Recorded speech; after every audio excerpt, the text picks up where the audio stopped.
ठीक है ना। अब हम देखते हैं कि चार्ट पढ़ते हैं। ठीक है, अब देखो आपने पेशेंट को ब्लड ट्रांसफ्यूजन कर दिया। ब्लड ट्रांसफ्यूजन करने के बाद आपने देखा कि उसमें पेशेंट में signs and symptoms of transfusion reaction आ रहे हैं। अब ये ट्रांसफ्यूजन रिएक्शन है, इसमें ये फ़िलहाल हम सस्पेक्ट कर ट्रांसफ्यूजन रिएक्शन। हमने ट्रांसफ्यूजन रिएक्शन के अंदर 7 ऐसी चीज़ें पढ़ी हैं अभी, ठीक है, जिसमें ऑटोइम्यून हेमोलिटिक से लेकर ट्रॉली तक।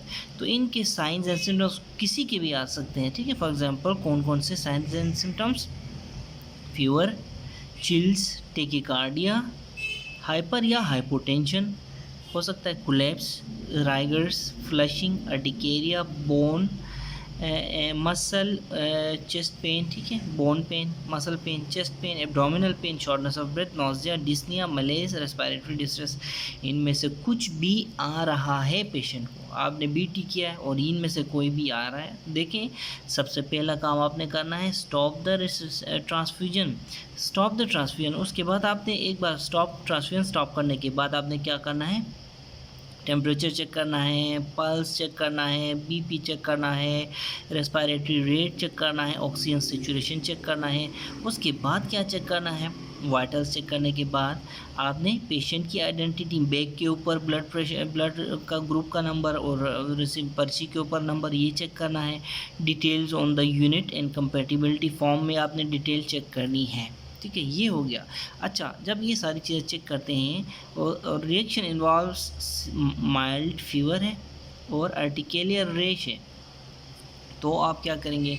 माइल्ड फीवर है और अर्टिकेरियल रेश है, तो ठीक है, अगर तो अर्टिकेरिया है तो आप सस्पेक्ट करेंगे कि ये माइल्ड एलर्जिक रिएक्शन है। क्या है ये? एलर्जिक रिएक्शन है, ठीक है ना। अर्टिकेरिया है तो एलर्जिक रिएक्शन है। इस केस में फिर आप क्या देंगे? मैंने पहले भी बताया था क्लोरफेनेरामाइन, ये एविल है, ठीक है, एविल है 10 mg देंगे आईवी और स्लोली आप देंगे, ठीक है। साथ साथ आप रीस्टार्ट करेंगे ट्रांसफ्यूजन को और इंजेक्शंस देने के बाद आप ट्रांसफ्यूजन को रीस्टार्ट करेंगे, लेकिन एक स्लोअर रेट पे। पहले अगर आप नॉर्मली 40 में उस पर दे रहे थे, अब तो कम करेंगे। एंड ऑब्जर्व मोर फ्रिक्वेंटली, ज़्यादा से ज़्यादा बार उसको देख लेंगे, ठीक है ना। ठीक है ना। अब सिम्टम्स में सिर्फ माइल्ड फीवर है, माइल्ड फीवर है, हमने देखा कि अर्टिकेरिया है।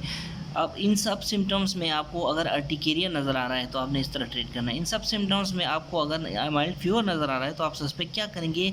Febrile non haemolytic transfusion reaction, ठीक है ना, यानी कि फिब्राइल रिएक्शन जिसको मैंने कहा था, ये इसको मैंने AR कहा, इसको मैंने FR कहा। अब फिब्राइल रिएक्शन है माइल्ड फीवर के साथ, तो आप क्या करेंगे? ठीक है ना। तो उस केस में फिर आप क्या करेंगे? If temperature rises greater than 1.5 degree centigrade से बढ़ रहा है, यानी कि 37 से तो उसको 38.5 हो गया है, तो आपने क्या करना है? और साथ साथ पेशेंट स्टेबल भी है और पेशेंट इज़ अदरवाइज़ वेल, तो आपने उसको क्या देना है? प्रोपेरास्टामोल, यानी कि इंजेक्शन प्रोवास, ठीक है। अच्छा, ठीक है ना, इसको क्या कैसे देंगे? 1 ग्राम IV स्टेट में प्रोवास देंगे, ठीक है। अच्छा, उसके बाद हम क्या करेंगे? रीस्टार्ट करेंगे इन्फ्यूजन को। देखो फेब्राइल रिएक्शन हो तो भी हम रीस्टार्ट कर सकते हैं ब्लड ट्रांसफ्यूजन, अर्टिकेरिया हो तो भी हम रीस्टार्ट कर सकते हैं ब्लड ट्रांसफ्यूजन, ठीक है। बहुत इंपॉर्टेंट यहाँ पे पॉइंट्स हैं, ठीक है। ठीक है ना। देखो, अब देखो पेशेंट को अर्टिकेरिया भी नहीं हो, माइल्ड फीवर भी नहीं हो, पेशेंट को नहीं हो, और आप सस्पेक्ट क्या करेंगे? ABO इनकम्पेटिबिलिटी सस्पेक्ट करेंगे। अर्टिकेरिया भी नहीं है, माइल्ड फीवर भी नहीं है और दूसरी चीज़ें हैं, तो ABO इनकम्पेटिबिलिटी सस्पेक्ट करेंगे। फिर हम क्या करेंगे? रीचेक करेंगे पैक एंड पेशेंट आइडेंटिटी को, दोबारा हम चेक करेंगे आइडेंटिटी को, ठीक है। अच्छा, जब आप ABO incompatibility for example blood bag में और पेशेंट की आइडेंटिटी चेक करते हैं, तो आपके पास 2 ऑप्शंस आ सकते हैं ना, या तो इनकम्पेटिबिलिटी हो सकती है या तो इनकम्पेटिबिलिटी नहीं हो सकती है। तो अगर फॉर एग्जांपल सपोज का फ़र्ज़ करो कि ABO इनकम्पेटिबिलिटी हो गई है, इसको ABO में इनकम्पेटिबिलिटी हो गई है, तो हम क्या करेंगे? हम डेफिनेटली ब्लड को डिसकंटिन्यू करेंगे, ब्लड बॉटल को इन्फ्यूजन सेट के साथ, याद रखें इन्फ्यूजन सेट भी उठाना ज़रूरी है, सेट के साथ उठाएंगे और रिटर्न करेंगे। किसको रिटर्न करेंगे? ब्लड बैंक को, ठीक है। इसी तरह एक आईवी सलाइन इन्फ्यूजन देंगे, ठीक है। पेशेंट को तो लिखा हुआ है कमेंस आईवी सलाइन इन्फ्यूजन, ठीक है, ये हो गया। और उसके बाद मॉनिटर करेंगे यूरिन आउटपुट को फोलिस के ज़रिए। पहले फोलिस पास करेंगे, मॉनिटर करेंगे यूरिन आउटपुट और मेंटेन करेंगे यूरिन आउटपुट किस लेवल पे, एक ऐसे लेवल पे जो अच्छा हो, वो यानी कि ग्रेटर देन 1 ml पर kg per hour, 1 ml per hour के हिसाब से मेंटेन करेंगे। अगर ये फॉल हो रहा है यूरिन आउटपुट तो हम इसको फ्यूरोसिमाइड देंगे, लेसिक्स, ठीक है, इंजेक्शन लेसिक्स देंगे, लूप डायोरेटिक है, ठीक है। उसके बाद हम ट्रीट करेंगे, कोई डीआईसी है तो उसको हम अप्रोप्रिएट ब्लड कंपोनेंट्स के साथ ट्रीट करेंगे, ठीक है। और इन्फॉर्म करेंगे किसको, हॉस्पिटल ब्लड बैंक या ट्रांसफ्यूजन डिपार्टमेंट को, ठीक है ना। अब अगर ABO इनकम्पेटिबिलिटी नहीं है, अब नहीं है तो क्या हो सकता है, यही एलर्जिक रिएक्शन जो है ये सीवियर फॉर्म इख्तियार कर चुका हो, माइल्ड था ना इधर, तो ये सीवियर एलर्जिक रिएक्शन हो सकता है। हम देखेंगे कि क्या ये सीवियर एलर्जिक रिएक्शन है कि नहीं है। अगर ये सीवियर एलर्जिक रिएक्शन हो भी सकता है, नहीं भी हो सकता है। अगर ये है तो हम क्या करेंगे, अगर ये सीवियर एलर्जिक रिएक्शन है तो हम देखेंगे कि कोई bronchospasm, angioedema, abdominal pain, hypotension, ये चीज़ें तो नहीं है कहीं, ठीक है ना। तो सीवियर एलर्जिक रिएक्शन में फिर हम उसको क्या करेंगे, सबसे पहले हम रिटर्न करेंगे intact to blood bank with all other used unused units, ठीक है ना। एक तो यूज़ हो रहा है, बाकी यूनिट्स हम वापस करेंगे, ठीक है। फिर अगेन हम एविल देंगे 10 mg IV। उसके बाद देखो ब्रोंकोस्पाज्म को कंट्रोल करने के लिए ऑक्सीजन देंगे, उसको सैल्बुटामोल का नेबुलाइज़र देंगे, इससे हमारा जो है ना ब्रोंकोस्पाज्म कंट्रोल होगा। हाइपोटेंशन को कंट्रोल करने के लिए हम देखो सीवियर हाइपोटेंशन है तो एड्रेनलिन देंगे। एड्रेनलिन कैसे देंगे, ये एक क्वेश्चन बनता है, एड्रेनलिन कैसे देंगे हाइपोटेंशन को कंट्रोल करने के लिए। एपिनेफ्रिन 0.5 ml ऑफ 1/1000 पर 0.5 mg IM देंगे, ठीक है। इसके बाद क्लोटेड सैंपल है उसको हम लेबॉर्ट्री भेज देंगे असेस करने के लिए, ट्रांसफ्यूजन लेबॉर्ट्री जो है, ठीक है। उसके बाद सलाइन वॉश करेंगे फ्यूचर ब्लड कंपोनेंट्स को। अब सलाइन वॉश हम कैसे करेंगे, ये भी एक क्वेश्चन बनता है। इसी तरह हम क्लोटेड सैंपल को ट्रांसफ्यूजन लेबॉर्ट्री क्यों भेजते हैं, ये भी एक मेरा क्वेश्चन बनता है। इसी तरह ये सीवियर अगर हाइपोटेंशन है तो एड्रेनलिन कैसे देंगे, ये भी एक यहाँ पे इसको भी एक क्वेश्चन रखा जा सकता है for further for further this, ठीक है ना। तो यहाँ पे हमने क्या देखा, देखो अगर एक सीवियर एलर्जिक रिएक्शन है जिसमें ब्रोंकोस्पाज्म भी आ रहा है, सिर्फ अर्टिकेरिया नहीं है, एंजियोएडिमा भी आ रहा है, एब्डोमिनल पेन और हाइपोटेंशन, इसको हम सीवियर एलर्जिक रिएक्शन कहेंगे। लेकिन यहाँ पे देखो माइल्ड एलर्जिक रिएक्शन में हमारे पास क्या था, अर्टिकेरिया था, ठीक है। इसको हमने सिर्फ वो दिया था क्लोरफेनिरामिन और ऑब्ज़र्व करने के बाद BT ट्रांसफ्यूज़ की थी।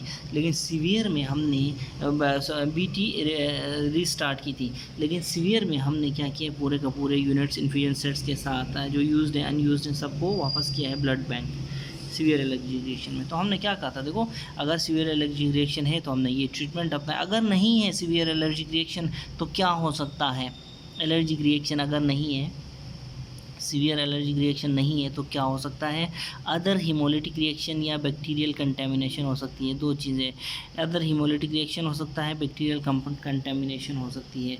अब देखो अदर ये भी हो भी सकती है, अगर नहीं भी हो सकती है। अब हो सकती है तो क्या हो करेंगे, नहीं है तो फिर क्या करेंगे। देखो अब है अगर फॉर एग्जांपल कोई अदर हीमोलिटिक रिएक्शन है तो हीमोलिटिक रिएक्शन या फिर bacterial infection of the unit है तो हम क्या करेंगे, take down the unit give and I will set return it, again हम रिटर्न करेंगे to the blood bank with all used and unused units, ठीक है।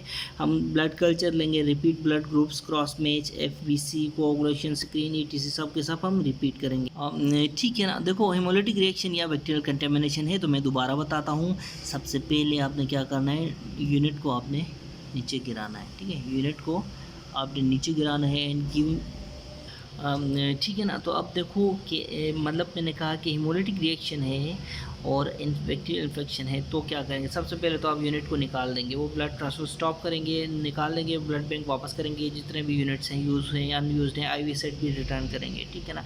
ब्लड कल्चर लेंगे, ठीक है, repeat blood group, cross match, फिर CBC अगेन, फिर उसके बाद coagulation screening, biochemistry analysis, urine analysis सारी की सारी, ठीक है। मॉनिटर करेंगे यूरिन आउटपुट कैसे, फोलीज पास करेंगे, ठीक है, फोलीज पास करेंगे। Commence broad spectrum antibiotics if suspected, definitely अगर बैक्टीरियल इन्फेक्शन है तो हम क्या करेंगे, ब्रॉड स्पेक्ट्रम एंटीबायोटिक्स देंगे। इसी तरह ऑक्सीजन से सपोर्ट देंगे, फ्लूइड सपोर्ट देंगे पेशेंट को। और हम क्या करेंगे, हेमेटोलॉजिस्ट के कॉल लिखेंगे, कॉल टू हेमेटोलॉजिस्ट, ठीक है ना, ये हम लिखेंगे, ठीक है। ठीक है ना। तो मैं क्या कह रहा था, मैं कह रहा था कि अगर हिमोलिटिक रिएक्शन या बैक्टीरियल कंटेमिनेशन नहीं है तो हमने ये ट्रीटमेंट आपको बताई, नहीं है तो फिर देखो दोबारा एक बार फिर रिपीट कर, नहीं है तो फिर एक्यूट डिस्निया हो सकता है, उसको हाइपोटेंशन हो सकता है, क्या ड्यूरिंग और with in 6 hours of, 6 hours बहुत इंपॉर्टेंट है, मैंने पहले बताया 6 आवर्स ऑफ ट्रांसफ्यूजन। अगर ऐसा है तो हम क्या करेंगे, हम एकदम ABGs कराएंगे, एकदम ABGs कराएंगे, चेस्ट एक्सरे कराएंगे, ठीक है, और CVP कराएंगे। CVP देखो, ABGs, चेस्ट एक्सरे, CVP। अगर CVP प्रेशर नॉर्मल है तो क्या होगा, अगर CVP प्रेशर रेज्ड हो तो क्या होगा, देखो अगर तो CVP प्रेशर रेज्ड है तो इस पेशेंट को फ्लूइड ओवरलोड हुआ है, हम ऑक्सीजन देंगे इसको और फ्यूरोसेमाइड यानी लेसिक्स देंगे या फिर वेनिजेक्शन करेंगे, ठीक है, ये हो गया। अगर नॉर्मल CVP प्रेशर है इन साइंस एंड सिम्टम्स के साथ तो उसको ट्रॉली हो गई है, ठीक है, उस पेशेंट को ट्रॉली हो गई है, ट्रांसफ्यूजन एसोसिएटेड लंग इंजरी। और इसमें फिर अगेन हम 100% ऑक्सीजन देंगे। Treat as acute respiratory distress syndrome समझ के हम इसको ट्रीट करेंगे, ठीक है। अब एक्यूट रेस्पिरेटरी डिस्ट्रेस सिंड्रोम की ट्रीटमेंट आपको आनी चाहिए, ठीक है। इसी तरह वेंटिलेट करेंगे इफ सीवियरली हाइपोक्सीमिक, तो फिर हम इसको वेंटिलेट करेंगे ट्रॉली के केस में, ठीक है। तो ये पूरे का पूरा हमारा क्या है, चार्ट है। चार्ट में आपको मैं इसको पहले ऐसे करके दिखाता हूँ, ठीक है। ये चार्ट आना बहुत ज़रूरी है।